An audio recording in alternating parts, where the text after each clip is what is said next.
जय हिंद दोस्तों, मैं आशीष आपके अपने चैनल @physics.07 में एक बार फिर से स्वागत करता हूं। अब class 9th, class 10th, class 11th, class 12th के सिलेबस को हम चैप्टर वाइज यहाँ पे लेके आए हैं। तो आज क्लास 9th का जो पहला चैप्टर है, यूपी बोर्ड, सीबीएसई बोर्ड, दोनों ही क्लासेस के स्टूडेंट्स इसे पढ़ सकते हैं। पहले चैप्टर का नाम है मैटर इन आवर सराउंडिंग्स, हमारे आसपास के पदार्थ, कि हमारे आसपास के जो पदार्थ होते हैं वो किस प्रकार से कार्य करते हैं, उनमें क्या क्या होता है, उनकी क्या क्या घटनाएं होती हैं, इन सभी चीज़ों को इस चैप्टर में हम सीखेंगे। तो आइए सीखते हैं। What is matter. सबसे पहले बात करेंगे मैटर क्या होता है। इसका अर्थ ये हुआ पदार्थ की परिभाषा और उसके भौतिक गुण। Definition and physical nature of matter, कि पदार्थ की क्या परिभाषा होती है और उसके भौतिक गुण क्या क्या होते हैं। भौतिक गुण रासायनिक गुणों के विषय में आप लोगों ने कक्षा 8 में भी पढ़ा होगा, उसी को थोड़ा आगे बढ़ाएंगे। तो देखते हैं characteristics of matter particles. Number 1 है स्पेसेस बिटवीन पार्टिकल्स, पदार्थ के कणों के बीच रिक्त स्थान होता है। आप लोगों ने देखा होगा जो भी पदार्थ अगल बगल रखा होता है उसके कणों के बीच में क्या होता है, एक ना एक रिक्त स्थान होता है। जैसे पानी में चीनी या नमक घोलने पर जल का स्तर नहीं बढ़ता। जैसे एक गिलास में पानी हो, उसमें आप चीनी 1 चम्मच डाल दें या दूसरे गिलास में पानी में 1 चम्मच नमक डाल दें, तो आप देखेंगे कि पानी का जो स्तर है वो बढ़ेगा नहीं। ठीक है, जितना पानी है उतना ही बना रहेगा।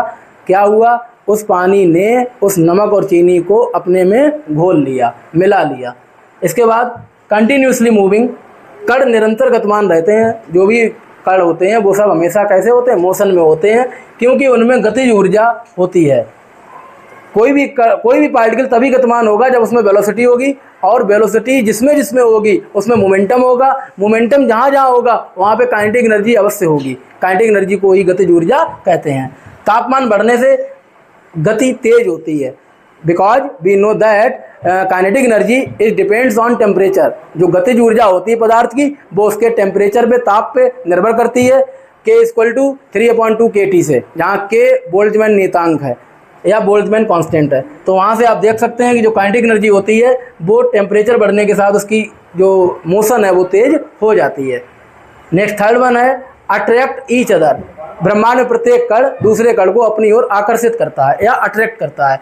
पदार्थ के कणों के बीच एक आकर्षण बल होता है जिसे हम इंटरमॉलिक्यूलर फोर्स कहते हैं। जो भी पदार्थ होता है वो इंटरमॉलिक्यूलर फोर्स से बंधा होता है और जो उन्हें एक साथ बांध कर रखता है। तो पदार्थों को कौन सा बल बांध के रखता है, इंटरमॉलिक्यूलर फोर्सेस, जिसे हम कहते हैं अंतरा आणविक बल। 3 स्टेट्स ऑफ मैटर, पदार्थ की प्रायः 3 अवस्थाएं होती हैं। इन्हें हमने कक्षा 8 में भी पढ़ा था। पहला है सॉलिड जिसे ठोस कहते हैं, दूसरा है लिक्विड जिसे द्रव कहते हैं, तीसरा है गैस जिसे गैस कहते हैं। बात करेंगे सॉलिड की या ठोस की। इसमें क्या होता है, निश्चित आकार होता है तथा निश्चित आयतन होता है।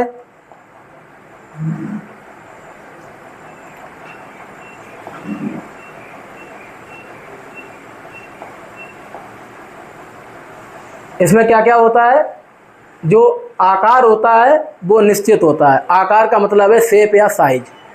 निश्चित आयतन, पदार्थ का जो वॉल्यूम होता है वो निश्चित होता है। कण बहुत पास पास होते हैं, कहने का मतलब ये हुआ दबाने से वो बॉडी दबेगी नहीं। कब, जब कोई बॉडी सॉलिड अवस्था में है या ठोस अवस्था में है। नेक्स्ट वन है लिक्विड या द्रव। अनिश्चित आकार, इसका आकार निश्चित नहीं होता है। ये जिस बर्तन में होता है उसी पॉट का रूप ले लेता है, परंतु निश्चित आयतन होता है। कणों के मध्य ठोस से अधिक स्थान होता है। नेक्स्ट है गैस, इसका भी अनिश्चित आकार होता है तथा अनिश्चित आयतन होता है और स्वतंत्र रूप से गति करते हैं। जो गैस के कण होते हैं वो फ्रीली मोशन करते हैं, मतलब स्वतंत्र रूप से गति करते हैं। यहाँ पर आप देख सकते हैं चित्र के माध्यम से कि जैसे कोई सॉलिड बॉडी है तो उसके जो कण हैं वो देखो एक दूसरे के कितने पास हैं, आप लोग यहाँ से देख सकते हैं। तो ये क्या है, एक दूसरे के बहुत ज़्यादा करीब हैं। तो इस तरीके का जो भी पदार्थ होगा वो हमारा किस कैटेगरी में आएगा, ठोस की कैटेगरी में आएगा या सॉलिड की कैटेगरी में आएगा। नेक्स्ट आप देखेंगे लिक्विड, जो द्रव अवस्था में कण होते हैं वो थोड़े से दूरी पे होते हैं, आप लोग देख सकते हैं। ये हमारी किस कैटेगरी में आएगा, द्रव अवस्था या लिक्विड स्टेट में आएगा। थर्ड वन है हमारा गैस, इसमें जो अणु होते हैं वो ज़्यादा दूर दूर होते हैं, फैले हुए होते हैं, तो ये हमारा किस कैटेगरी में आएगा, ये आएगा गैस की कैटेगरी में। अब हम इनकी प्रॉपर्टीज को कंपेयर करेंगे। प्रॉपर्टीज कंपैरिजन मैट्रिक्स, ये एक सारणी है जिसमें हम ठोस, द्रव और गैस की जो गुण हैं, जो इनकी प्रॉपर्टीज हैं, उन्हें आपस में कंपेयर करके देखेंगे। जैसे स्पेस एंड वॉल्यूम, इनके मध्य में कितना स्पेस होता है, मतलब ठोस में कितना स्पेस होता है, द्रव में कितना स्पेस होता है और गैस में कितना स्पेस होगा, तो वो देखेंगे। जैसे स्पेस और वॉल्यूम है ठोस के केस में, ये हमेशा कैसा रहेगा, फिक्स, शेप इसकी फिक्स है। शेप कैसी है, फिक्स है। जैसे मान लो कोई स्टील की बोतल है, आप देखेंगे वो बोतल की जो शेप है वो बिल्कुल फिक्स रहेगी। आप उसमें चाहे दबाएं चाहे कुछ भी करें, जब तक उसे आप नष्ट नहीं करेंगे तब तक उसकी स्पेस जो शेप है वो बोतल की ही शेप में बनी रहेगी। ठीक है, तो इसका मतलब ये हुआ जो सॉलिड चीज़ें होती हैं उनकी जो शेप होती है वो फिक्स होती है, उनका जो वॉल्यूम आयतन होता है वो भी कैसा होता है, फिक्स होता है। तो यहाँ पे पहली प्रॉपर्टी है shape and volume for solid, fix shape and volume. इसका जो शेप होता है वो भी फिक्स होता है, वॉल्यूम होता है वो भी फिक्स होता है। नेक्स्ट वन है लिक्विड के केस में क्या होगा, no fix shape and fixed volume. इसमें शेप फिक्स नहीं होती है लेकिन वॉल्यूम फिक्स होता है कि जितना एरिया कवर कर रहा है उतना ही एरिया कवर करेगा। जैसे मान लो कटोरी में पानी ले लिया, ठीक है, तो उसका जो पानी का वॉल्यूम है वो उतना ही रहेगा, चाहे उसे आप लोटे में कर लें, चाहे जग में कर लें, चाहे गिलास में कर लें। लेकिन क्या फिक्स नहीं है, शेप फिक्स नहीं है। जब कटोरी में होगा तो कटोरी की शेप में रहेगा, गिलास में करोगे तो गिलास की शेप में होगा। ठीक है, नेक्स्ट वन है गैस, इसमें क्या होगा, नो फिक्स शेप और वॉल्यूम। इसमें ना तो शेप फिक्स होगी ना ही उसका वॉल्यूम फिक्स होगा। शेप का मतलब है उसका आकार और वॉल्यूम का मतलब है आयतन। तो गैस के केस में उसका वॉल्यूम और शेप दोनों ही चीज़ें फिक्स नहीं होंगी। नेक्स्ट वन है कंप्रेसिबिलिटी, जिसे कहते हैं संपीड्यता। कंप्रेस का मतलब किसी चीज़ को प्रेस करना, दबाना। ठोस के केस में निग्लिजिबल, आप जैसे कोई लोहे का बांट ले लें, उसे दबाएं, क्या उसकी शेप में आप परिवर्तन कर सकते हैं, नहीं कर सकते। आप उसे कितना भी दबाएं, हथौड़ी ले लें, उसे आप पकड़ के ऐसे करके दबाएं, क्या वो पिचक जाएगी, नहीं पिचकेगी। तो इसका मतलब क्या हुआ, उसका जो संपीड्यता है, कंप्रेसिबिलिटी है, वो कैसी रहेगी, नेग्लिजिबल या नगण्य रहेगी। नेक्स्ट वन है लिक्विड के केस में क्या होगा, बहुत ही कम। जैसे पानी भरी बोतल है, उसे आपने हल्का सा दबाया तो हल्का दब गया और उसके बाद वापस उसी अवस्था में आ गया। ठीक है, अगर ढक्कन खोल के दबाओगे तो खट से ऐसे आपने दबाया, एकदम से पानी ऊपर की ओर निकल आएगा। अगर किसी के मुंह के पास ले जाओगे तो क्या होगा, उसका मुंह धुल दोगे। जैसे किसी के मुंह के पास लेके गए, पानी की बोतल, ढक्कन खोला और ऐसे करके खड़े खड़े उसको ऐसे दबा दिया तो उसका मुँह अपने आप धुल जाएगा।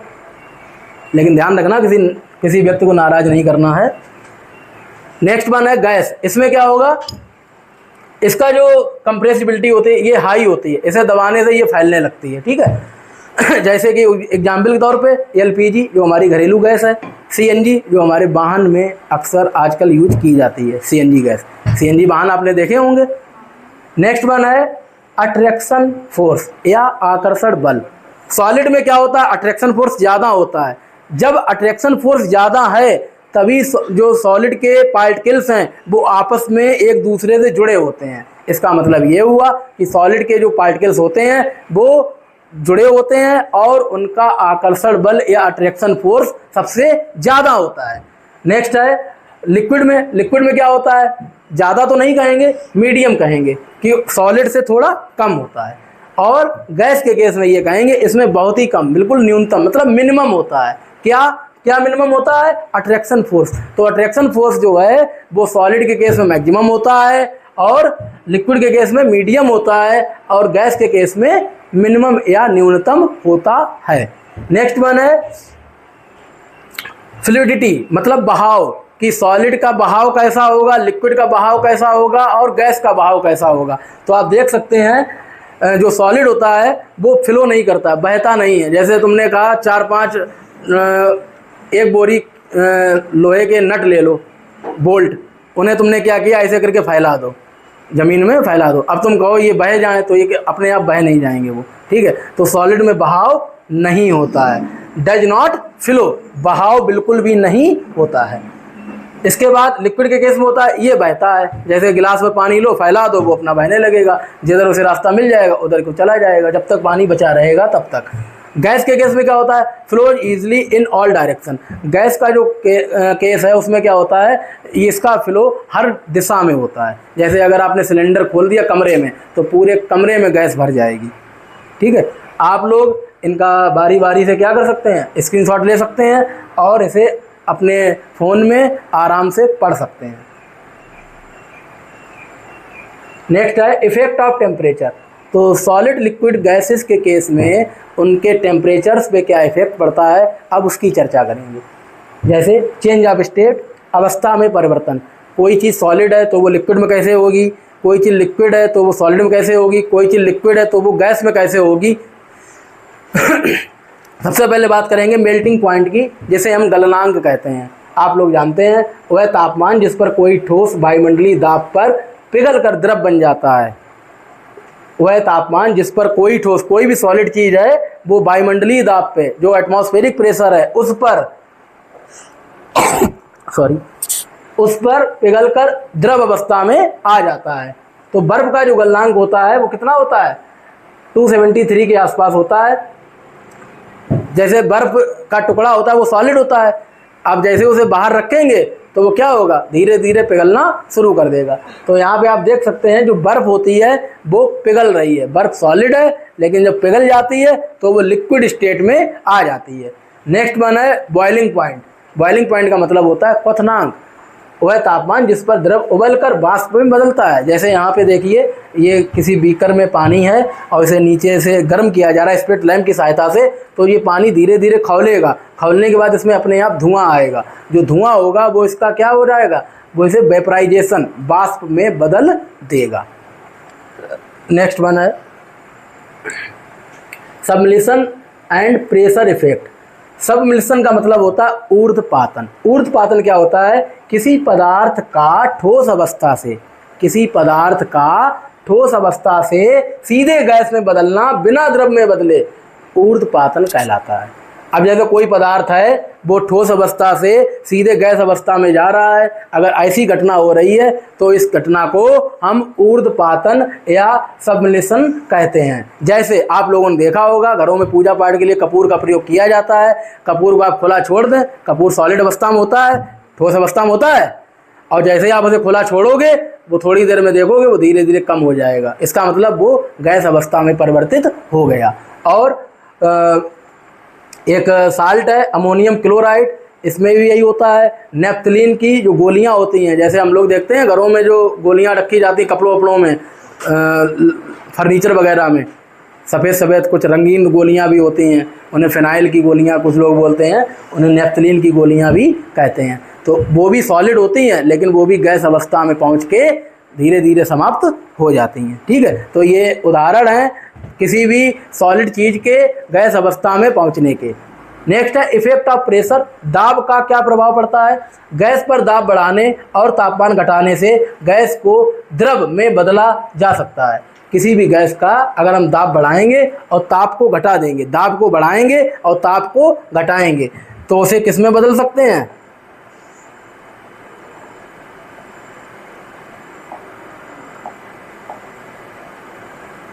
दाब यानी प्रेशर। प्रेशर को जब बढ़ाएंगे, ठीक है, दाब बढ़ने पे तापमान को घटाएंगे, टेम्परेचर को घटाएंगे तो गैस को द्रव में बदला जा सकता है। इस घटना को हम कहेंगे इफेक्ट ऑफ प्रेशर। क्यों, आप किसी भी गैस को लिक्विड में तभी बदल पा रहे हो जब उसके प्रेशर को बढ़ा रहे हो, मतलब दाब को बढ़ा रहे हो और ताप को कम कर रहे हो।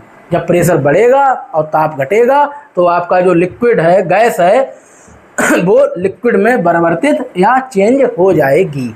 उदाहरण जैसे सॉलिड कार्बन डाइऑक्साइड है, उसे आप ड्राई आइस कह सकते हैं। जो सॉलिड कार्बन डाइऑक्साइड होता है उसे हम क्या कह सकते हैं, शुष्क बर्फ या ड्राई आइस कह सकते हैं। ये इसका एग्जाम्पल है।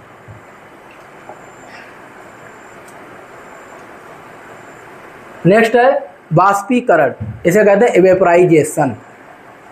इसकी डेफिनेशन होती है क्वथनांक से कम तापमान पर द्रव के वाष्प में बदलने की प्रक्रिया को बाष्पीकरण कहते हैं। क्वथनांक का मतलब होता है किसी भी द्रव को खौलने की स्थिति। जैसे पानी 100 डिग्री सेंटीग्रेड पे बॉयल हो जाता है, तो क्वथनांक से कम 100 डिग्री पे पानी है तो उससे कम मान लो 80 डिग्री सेंटीग्रेड। क्वथनांक से कम तापमान पर द्रव के वाष्प में बदलने, मान लो कोई लिक्विड है उसे हमने गर्म किया और उसका क्वथनांक मतलब जब वो वाष्प में परिवर्तित हो रहा है उससे कम अवस्था में ही क्या हो जाए, वाष्प में बदलने लगे, तो इस घटना को हम क्या कहेंगे, बाष्पीकरण कहेंगे। इसको प्रभावित करने के कुछ कारक हैं, जैसे सतह का क्षेत्रफल।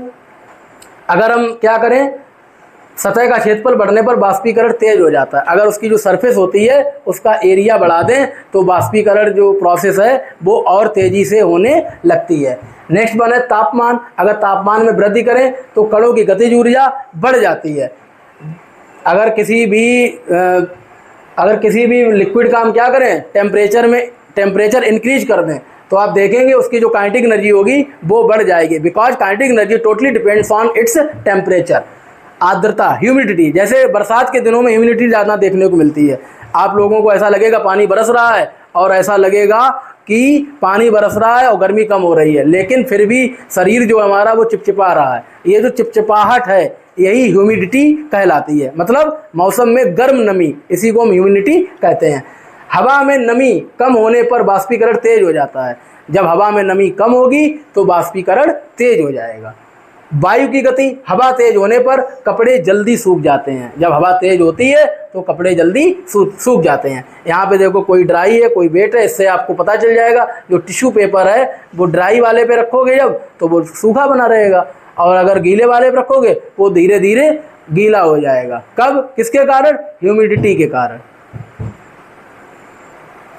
नेक्स्ट है concept of latent heat. Latent heat जो होता है उसे हम गुप्त ऊष्मा कहते हैं। ये एक ऐसी ऊष्मा होती है जो हमेशा छुपी होती है, जैसा कि नाम से ही स्पष्ट है, गुप्त ऊष्मा। इसका मतलब है गुप्त की चीज़ क्या है, जिसे छुपाया जाए। तो ये जो ऊष्मा होती है ये हमेशा कैसी होती है, छुपी होती है। लेटेंट हीट ऑफ फ्यूजन, संगलन की गुप्त ऊष्मा को उसके गलनांक पर द्रव में बदलने के लिए आवश्यक ऊष्मीय ऊर्जा को ही हम गुप्त ऊष्मा कहते हैं। इसका फार्मूला होता है Q बराबर m इंटू एल, जहाँ पे m क्या है, मास है, Q क्या है, ऊष्मीय ऊर्जा है, L क्या है, latent heat of the body है। नेक्स्ट वन है लेटेंट हीट ऑफ वेपराइजेशन, बाष्पीकरण। द्रव को उसके क्वथनांक पर वाष्प में बदलने के लिए आवश्यक ऊष्मीय ऊर्जा को हम वेपराइजेशन कहते हैं। इस परिवर्तन में मतलब इसके अवस्था परिवर्तन में जो टेम्परेचर होता है वो कैसा रहता है, कांस्टेंट रहता है या स्थिर रहता है।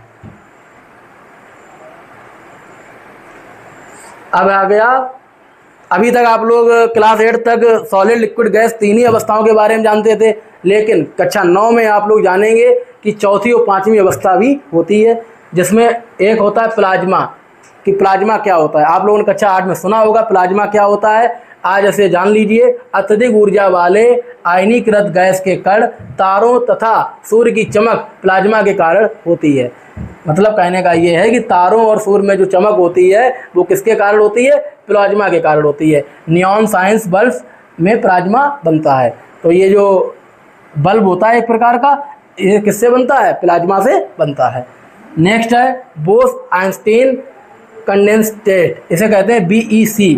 बहुत ही कम घनत्व वाली गैस को अत्यंत कम तापमान तक ठंडा करने पर बनती है। जो बहुत ही कम घनत्व वाली गैस होती है, ऐसी गैस जिसका डेंसिटी बहुत ही कम हो, तो इसे हम क्या करेंगे, कम ताप पर भी ठंडा कर लेते हैं, जिससे ये प्राप्त हो जाती है। ये बात